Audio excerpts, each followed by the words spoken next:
और उत्तराखंड के पर्वतीय क्षेत्रों में लगातार बढ़ रही सड़क दुर्घटनाओं को देखते हुए राज्य सरकार ने पर्वतीय क्षेत्रों में बसों की संख्या बढ़ाने का निर्णय लिया है ताकि बसों में यात्रियों की बेतहाशा भीड़ कम हो सके। अल्मोड़ा में हुए बस हादसे के बाद राज्य सरकार ने नई बसों को खरीदने का निर्णय लिया। उधर प्रदेश के 4 जिले ऐसे हैं जहां एक भी डिपो मौजूद नहीं है। क्या है मौजूदा स्थिति, देखिए इस रिपोर्ट में।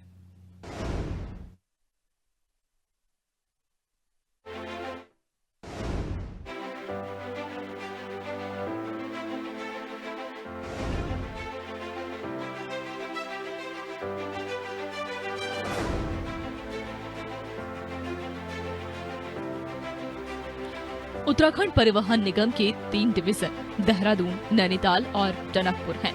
इन तीनों डिवीजन के अधीन प्रदेश भर में कुल 20 बस डिपो हैं। देहरादून डिवीजन में 8, नैनीताल डिवीजन में 9, टनकपुर डिवीजन में 3 डिपो हैं। लेकिन प्रदेश के 4 जिले ऐसे भी हैं जहां आजादी के बाद से अभी तक एक भी डिपो स्थापित नहीं हो पाया। इन 4 जिलों में चमोली, रुद्रप्रयाग, उत्तरकाशी और टिहरी जिला शामिल है।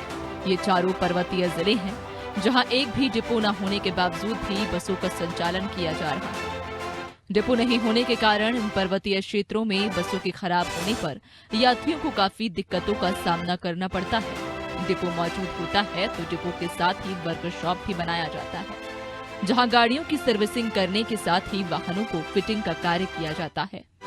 ऐसा नहीं है कि इन चारों जिलों में डिपो की आवश्यकता महसूस नहीं हुई, बल्कि परिवहन निगम के घाटे में चलने के कारण इस दिशा में ध्यान नहीं दिया गया।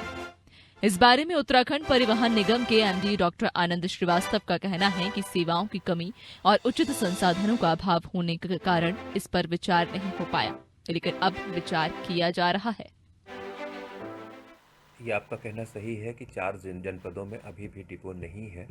ऐसा नहीं है कि इसकी आवश्यकता नहीं महसूस की गई, लेकिन सेवाओं की कमियां देखते हुए या ये देखते हुए कि हमारे पास उचित संसाधन पहले नहीं थे इतने, या जो भी वजह रही हो, पहले इस पर बहुत विचार नहीं किया जा सका, लेकिन इस पर निश्चित रूप से विचार किया जा रहा है। और हम 1-2 जगहें हमने चिन्हित की हैं जिस पर विचार करके नए डिपोज को स्थापित करने के लिए, और जो हमारे इस रूट पे पुराने डिपोज हैं उसको स्ट्रेंथन करने के लिए पूरा प्रयास कर रहे हैं। जब कोई नया डिपो बनता है तो हमें उसमें बिल्डिंग के साथ साथ वर्कशॉप स्थापित करनी पड़ेगी। वर्कशॉप स्थापित करने के साथ साथ हमें वहाँ पर मैन पावर भेजनी होती है। बिल्कुल इसको किया जा सकता है, ये पूरी तरह से करने योग्य है और इसका फ़ायदा डेफिनेटली होता है, क्योंकि कई बार ऐसा हो सकता है कि हमारी कोई सेवाएं चल रही हों और 50 किलोमीटर 100 किलोमीटर की रेंज में कोई वर्कशॉप न होने के कारण किसी प्रकार की समस्या आने पर उसको निकटतम डिपो में भेजा जाता है जो 50 से 100 किलोमीटर भी दूर हो सकता है। तो उस दूरी को कम करने के लिए और ये वेटिंग टाइम जो है इसको कम करने के लिए डेफिनेटली आज की तारीख में नए कुछ जगहों पर नए डिपोज की आवश्यकता है और हम इस पर पूरा विचार कर रहे हैं।